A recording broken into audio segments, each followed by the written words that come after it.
Il y a des silences qui marquent à jamais. Des silences plus douloureux qu'une claque, plus humiliants qu'un rejet.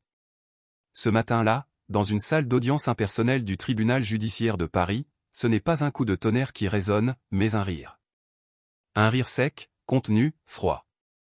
Le genre de rire qui claque comme une gifle. Maël Dubois, 23 ans, jeune avocat tout juste diplômé, se lève. Costume bleu marine un peu trop grand pour ses épaules encore frêles, chemise blanche soigneusement repassée par sa mère la veille au soir, regard fixe, main moite. Il porte une mallette usée, récupérée dans un vieux dépôt vente de Montreuil, et dans ses yeux, il y a un mélange étrange de fierté, d'angoisse, et de défi. C'est sa première audience en tant qu'avocat plaidant. La toute première. Devant un vrai juge, avec un vrai dossier, des parties civiles, des confrères, des greffiers, et ce rituel solennel qu'il a si souvent vu en stage, mais qu'il n'a encore jamais vécu de l'intérieur. Il a répété sa plaidoirie pendant des jours. Il la connaît par cœur.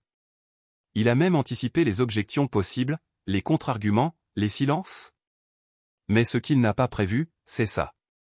Le juge, un homme d'une 60aine d'années, costume sombre impeccable, lunettes fines posées au bout du nez, le regarde longuement. Puis il sourit. Un sourire en coin. Et il lâche, d'un ton aussi sec que tranchant. Maître Dubois? C'est vous qui représentez la partie défenderesse? Maël acquiesce. Il ne dit rien. Il attend. C'est mignon, ça. On dirait un collégien qui joue au tribunal. Bon. On vous écoute, mais soyez concis, d'accord? On n'a pas toute la journée. La salle ricane. Pas fort. Juste un petit frisson de moquerie, venu des bancs du fond. Deux avocats expérimentés échangent un regard entendu. Le greffier, lui, ne sourit pas. Mais il baisse les yeux. Et Maël, lui, il sent un frisson glacial lui traverser la nuque. Il pourrait s'excuser. Se rasseoir.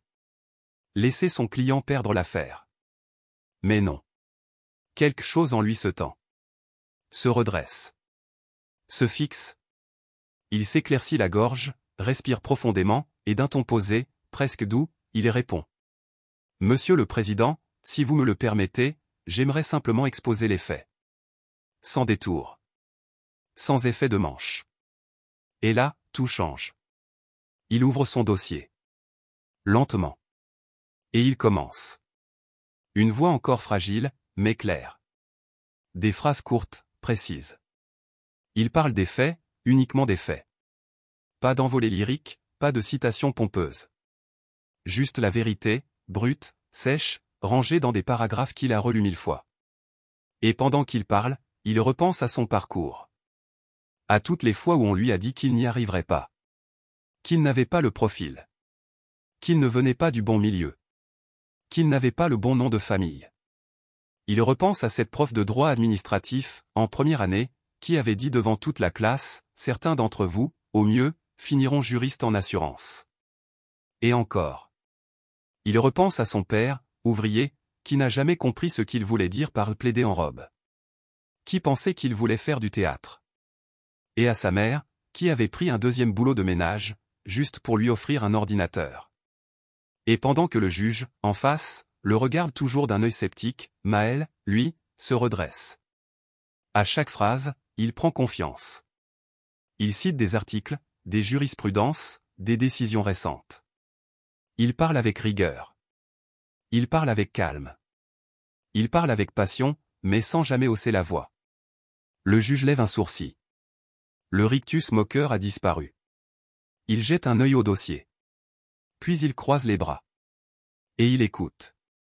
Et toi, là, qui écoute cette histoire, si tu es encore là, à ce moment précis, alors je vais te demander une chose. Une seule, abonne-toi dès maintenant. Parce que cette histoire ne fait que commencer. Et ce qui arrive dans le chapitre suivant, tu ne veux pas le manquer. Parce que parfois, ceux qu'on sous-estime le plus, sont ceux qui nous donnent les leçons les plus puissantes. La suite va te retourner. Il y a des moments dans une vie où le temps se fige.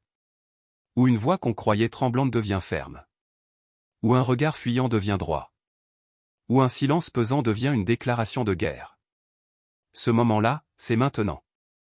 Maël vient de finir sa première prise de parole. Dans la salle d'audience, le silence est total. On n'entend plus le léger froissement des robes, plus le cliquetis du greffier. Même les mouches semblent s'être tues. Le juge, qui ricanait quelques minutes plus tôt, fixe le jeune avocat, sourcils froncés. Pas en colère. Non. Décontenancé. Maël inspire profondément. Ce n'est que le début. Il vient d'introduire les faits. Maintenant, il attaque la mécanique juridique. Et là, tout change. Il sort un second dossier. Plus épais. Relié à la main, avec des onglets de couleur, des post-it, des annotations dans la marge. C'est là-dedans que se trouve sa véritable force. Le fruit de plusieurs semaines de travail. Des heures passées à éplucher les textes de loi, les décisions récentes, les arrêts de la Cour de cassation, les vices de procédure, les failles dans l'argumentation adverse. Maël parle, encore. Il cite un article oublié du Code de commerce. Il enchaîne avec une jurisprudence de la Cour d'appel de Douai, peu connue, mais terriblement pertinente. Il démontre que la partie adverse a omis une formalité obligatoire. Que le contrat contesté, censé prouver leur bonne foi, n'a jamais été signé par la bonne entité juridique. Un détail. Un seul. Mais un détail fatal. Le président du tribunal se penche. Il lit. Relit. Fronce les sourcils. Il lève les yeux. Vous avez vérifié cette jurisprudence? Oui, monsieur le président. Elle est disponible sur Légifrance, datée du 23 mars 2022. J'en ai une copie dans l'annexe C. Maël tend le document. Le juge le prend. Le lit. Lentement. Son visage se ferme. Il tourne la tête vers l'avocat adverse, un homme d'une cinquantaine d'années, réputé dans le milieu, connu pour son arrogance tranquille. Maître Lemoine, vous avez une réponse? Le confrère hésite. Il bafouille. Il cherche dans son dossier, tombe sur ses papiers, puis lève les mains. Monsieur le Président, je n'ai pas cette jurisprudence sous les yeux, je ne peux pas me prononcer sans délai. Le juge ne dit rien. Il referme doucement le dossier, pose ses lunettes, et regarde Maël droit dans les yeux. Vous venez de démontrer, maître Dubois, que votre client n'a aucune obligation contractuelle dans cette affaire. Vos arguments sont clairs, étayés, et juridiquement solides.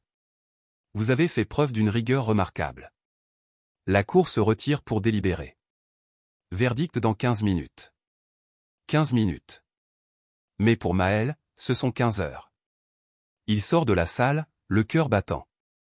Il se dirige vers un banc dans le couloir, s'assoit, les mains sur les genoux, les yeux dans le vide. Il entend des talons claquer, des robes frotter le carrelage, mais il ne bouge pas. Il revoit le visage de son père, ouvrier à l'usine, qui lui disait toujours « Travaille en silence », et un jour, on t'entendra. Et ce jour, c'est aujourd'hui. Quand le greffier les rappelle dans la salle, la tension est à son comble. Le juge reprend place. Il relit calmement les conclusions. Puis il rend la décision. La Cour, après en avoir délibéré, déclare les demandes de la partie civile irrecevables, au vu des éléments produits par la défense. Les dépenses sont à la charge du plaignant. Audience levée. Un coup de marteau. Et tout est fini. Maël se fige. Il n'a pas bougé d'un centimètre. Mais à l'intérieur, c'est un ouragan. Il entend à peine son client lui glisser un « merci » bouleversé. Il voit à peine l'avocat adverse ramasser ses papiers, furieux. Il sent, en revanche, le regard du juge. Un regard long, appuyé, respectueux. Le président se lève, replace sa robe, puis s'approche. Maître Dubois. Je crois que je vous dois des excuses. Vous m'avez donné, aujourd'hui, une belle leçon. Continuez ainsi. Vous irez loin. Très loin. Et là, Maël comprend. Il comprend que ce jour-là, il ne s'est pas contenté de gagner un dossier. Il a gagné sa place. Sa légitimité.